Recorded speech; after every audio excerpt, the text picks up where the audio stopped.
2장 믿음으로 하나님의 길을 가라. 하나님이 내시는 길의 신비함을 우리 지혜로는 다 측량할 수 없다. 그래도 하나님께서는 그 길을 볼 수 있는 몇 가지 방법을 우리에게 알려주셨다. 그중 첫 번째가 바로 기도이다.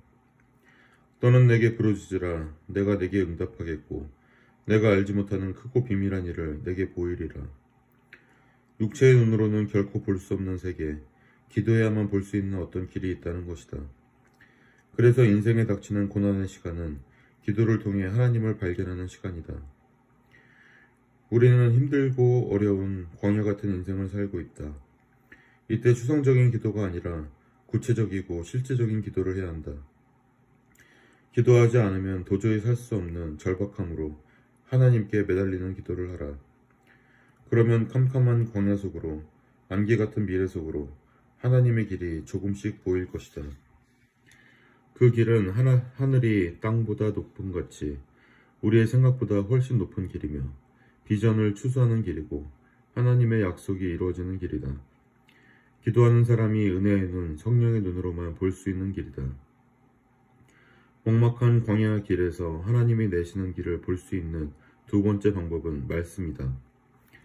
인생은 산을 오르는 것이라고 생각하지만 실은 사막 같은 광야를 건너는 것이다. 산은 정상이 보이지만 광야는 앞이 보이지 않는다. 또한 광야는 항상 지형이 변해서 지도가 소용없다. 광야의 모래폭풍이 한번 휩쓸고 가면 여기 있던 산이 옮겨져서 저기가 있고 없던 골짜기가 파여있다. 그래서 광야에서 필요한 것은 지도가 아니라 나침반이다. 광야에서는 절대로 자기 감에 의지해서 방향을 정하고 가선 안 된다. 그랬다가는 헤매기만 하다가 탈진해서 쓰러져 죽는다. 변하지 않는 나침반을 기준으로 방향을 잡고 가야 길을 잃지 않고 광야를 건널 수 있다. 지금 우리가 살고 있는 현실이 광야 같다. 계속해서 상황이 급변하고 있기 때문에 과거의 경험으로 우리의 미래가 어떻게 바뀔지, 우리 아이들이 어떤 직장을 선택하면 좋을지 판단할 수가 없다. 지금은 공무원을 하면 제일 안전할 것 같아서 경쟁이 치열한데 곧 그렇지 않은 시대가 올 것이다. 우리에게는 불확실한 광야 같은 미래를 뚫고 갈 수 있는 나침반이 필요하다. 이 나침반의 이름이 바로 하나님의 말씀이다. 광야를 히브리어로 미드바르라 하는데 하나님의 말씀은 다바르이다. 같은 어근에서 나온 말이다. 그래서 광야는 하나님의 말씀을 보이는 곳이다. 광야는 하나님의 말씀을 습득하고 하나님의 말씀을 가슴에 새기며 새롭게 태어나는 곳이다. 하나님은 이스라엘이 광야에서 하나님의 말씀을 듣고 순종하는 훈련을 하기를 원하셨다. 이르시되 너희가 너희 하나님 나 여호와의 말을 들어 순종하고 내가 보기에 의를 행하며 내 계명에 귀를 기울이며 내 모든 규례를 지키면 내가 애굽 사람에게 내린 모든 질병 중 하나도 너희에게 내리지 아니하리니 나는 너희를 치료하는 여호와임이라. 여기서 중요한 것은 나 여호와의 말을 들어 순종하고이다. 이것은 현재 진행형이다. 즉 주거 박제된 말이 아니라 지금 주어지고 있고 앞으로 계속해서 주어질 살아있는 말씀이다. 이 말은 우리가 앞으로 어떻게 될지, 어느 길로 가면 될지 완벽한 지도로 그려주시는 것이 아니라 하나님의 항상 동행하면서 말씀하시겠다는 것이다. 매일매일의 변화무쌍한 상황을 가장 잘 아시는 하나님께서 우리와 함께 가주시겠다는 것이다. 내가 너와 동행할 것이다. 그러면서 내가 끝없이 너와 대화할 것이다. 하나님은 우리와 날마다 교제하기를 원하신다. 화려한 이집트에 살 때는 하나님의 음성을 잘 들을 수 없었다. 그러나 광야에서는 하나님께 집중할 수 있다. 하나님은 광야에서 계속 말씀하기 원하시고 또 그 말씀에 우리가 순종하기 원하신다. 하나님과의 끊임없는 교제가 내가 살 길이다. 기도로 더욱 깊이 하나님과 교제해야 한다. 뿐만 아니라 성경을 열심히 읽기 바란다. 말씀을 항상 묵상하면서 하나님의 현재 진행형인 말씀을 들으라. 그러면 길이 보인다. 하나님의 길을 갈 때 또 한 가지 중요한 것은 과거의 길에 집착하지 않는 것이다. 하나님께서 오래전 모세가 이끄는 이스라엘 백성을 위해 홍해를 가르신 사건을 이사야 선지자를 통해 이스라엘 백성에게 다시 말씀하신 이유는 무엇일까? 홍해 사건은 이스라엘 민족사의 길이 남을 엄청난 사건이었다.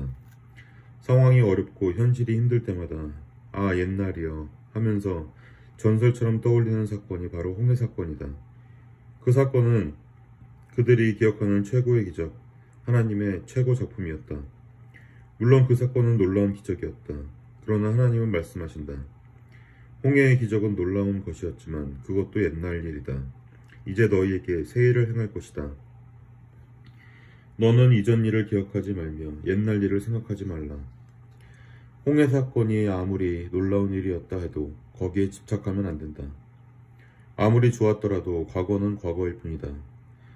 장차 전개될 구원사역은 훨씬 더 놀랍고 위대한 일이 될 것이다. 기적은 감상만 해서는 별로 재미가 없다. 기적은 감상하는 것이 아니라 자기가 직접 체험하는 것이다. 이제 과거 선조들이 겪었던 기적이 아니라 우리 자신의 출애굽의 기적이 시작될 것이다. 오순절 다락방 성령 강림 사건과 초대교회의 부흥을 모든 사람들이 이야기하며 전설처럼 그리워한다. 그러나 그 부흥은 우리 시대에도 일어나고 있다. 오늘날 우리 시대, 우리 교회에도 일어나고 있다. 부흥과 기적을 남 이야기하듯 하지 말라. 놀라운 부흥이 재현될 것이다. 그것을 믿고 기대하고 준비해야 한다. 하나님은 어제나 오늘이나 내일이나 동일하시다. 콜럼버스와 그 선원 중에 육지로부터 300마일 이상 떨어진 대양으로 항해해본 사람이 아무도 없었다. 그러자 떠나온 육지가 완전히 보이지 않을 정도가 되어서 그들은 비로소 새로운 땅을 발견할 수 있었다. 우리가 과거와 완전히 작별해야 축복의 미래를 붙잡을 수 있다.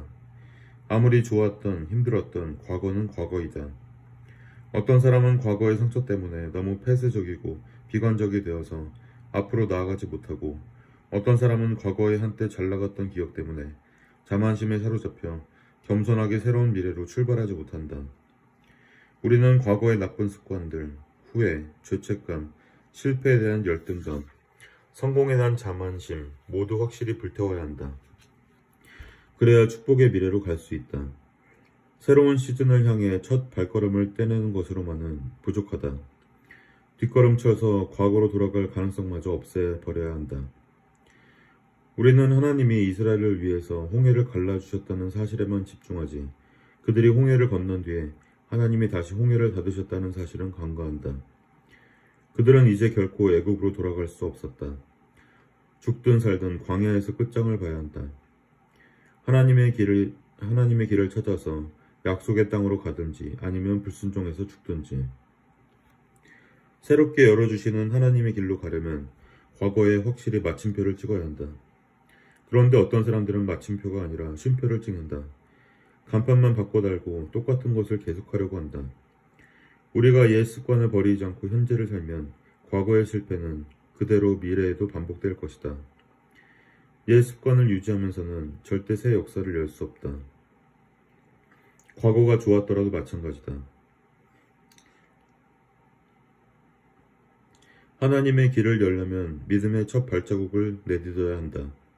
출애굽기 14장 15절을 보면 하나님께서 모세로 하여금 이스라엘 백성에게 홍해 바다 쪽으로 행진하라는 명령을 내리게 하신다. 그러고 나서 모세에게 손을 바다 위로 내밀어 홍해를 갈라지게 하라고 하셨다. 하나님의 길은 순종하는 자에게 열린다. 고민하고 따져보는 자, 하나님을 의심하는 자에게 열리는 것이 아니다. 우리의 기도의 대부분 우리 앞의 문제를 치워달라는 것이다. 그러나 하나님은 때로 우리에게 문제를 정면 돌파하게 하신다.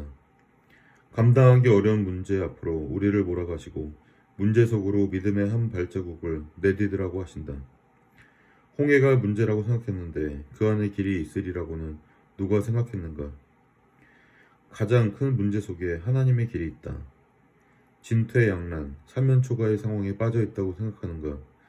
어쩌면 그것은 지금까지 보지 못한 하나님의 놀라운 능력을 경험할 기회인지 모른다. 믿음은 바로 그 하나님을 믿고 순종하여 우리의 두려움 한가운데로 치고 들어가는 것이다. 보라, 내가 새 일을 행하리니 이제 나타낼 것이라. 너희가 그것을 알지 못하겠느냐? 반드시 내가 광야의 길을 사막의 강을 내리니. 이 말씀은 하나님께서 새 일을 언젠가 행할 것이 아니라 이미 새 일을 행하고 있다는 것이다. 현재 진행형이다. 하나님의 새 일은 벌써 시작되었다. 하나님은 우리가 아멘 하기 전부터 이미 움직이고 계셨다. 그리고 그것을 보라고 하신다. 너희가 그것을 알지 못하겠느냐? 이미 하나님이 움직이고 계신데, 이미 성령의 바람이 일어나며 축복이 나타나고 있는데 왜 그것을 보지 못하느냐는 것이다. 영의 눈을 들면 하나님의 역사가 보인다. 이미 하나님의 축복이 내게 쏟아지고 있는 것이 느껴진다. 보혈의 눈으로 보면 하나님이 움직이시는 것을 보기 때문에 원망과 불평과 의심이 사라질 것이다. 하나님이 움직이시지 않는 게 아니다. 하나님의 움직임을 볼 수 있는 영적 눈이 우리에게 없는 것이다. 기도하지 않으면 영적인 눈이 없으면 축복을 받고 있으면서도 그것을 보지 못한다. 하나님의 역사가 이미 시작되었는데 그것을 느끼지 못한다. 보혈의 은혜로 충만하지 않으면, 은혜의 눈으로 보지 않으면 하나님이 움직이시는 것을 알지 못한다. 지금 세상은 혼돈과 혼란 속에서 갈 길을 잃고 무겁고 불안한 마음으로 하루하루를 보내고 있다. 그러나 세상이 이토록 침통한 이때야말로 우리가 기도하며 새 힘을 내야 할 때라고 믿는다. 왜냐하면 더 이상 나빠질 것이 없기 때문이다. 우리는 벌써 바닥을 쳤다. 더 이상 내려갈 곳이 없다. 그렇다면 이제 우리에게는 다시 반등하여 올라갈 일만 남은 것이다. 그러나 사람의 힘으로 올라갈 수 없다. 성령의 힘으로 올라가야 한다. 그러므로 이 나라의 절망을 희망으로 바꿀 수 있는 사람들은 기도하는 하나님의 백성들, 바로 크리스찬들이다. 이사야서 43장 20절을 보면 하나님께서는 광야의 물을 사막의 강을 내어 내 백성 내가 택한 자에게 마시게 할 것임이라고 말씀하셨다. 하나님이 내시는 길을 걸어가면 광야를 걸어가다가도 그 길 곳곳에 하나님의 샘물이 나온다. 우리를 살리는 오아시스 샘물들이 나타날 것이다. 다 죽었다고 생각할 때쯤이면 신기하게도 반드시 은혜의 샘물이 우리의 목을 적실 것이다. 하나님의 은혜의 손길을 경험할 것이다. 그러니 믿음을 갖기 바란다. 하나님의 길을 가면 반드시 승리한다. 조금 비틀거릴 뿐이지 나는 쓰러지지 않는다. 내가 반드시 죽지 않고 살아서 하나님의 영광을 선포하리라. 나는 반드시 승리를 간증하며 살리라. 지금 아무리 힘들고 어려워도 이 믿음을 잃지 말라. 우리 앞에 수많은 적들과 견고한 성들이 있다. 하지만 담대히 기도로 뚫고 나가면 헛개비들처럼 물러설 것이다. 하나님은 기도하는 우리를 반드시 약속의 땅으로 인도하실 것이다.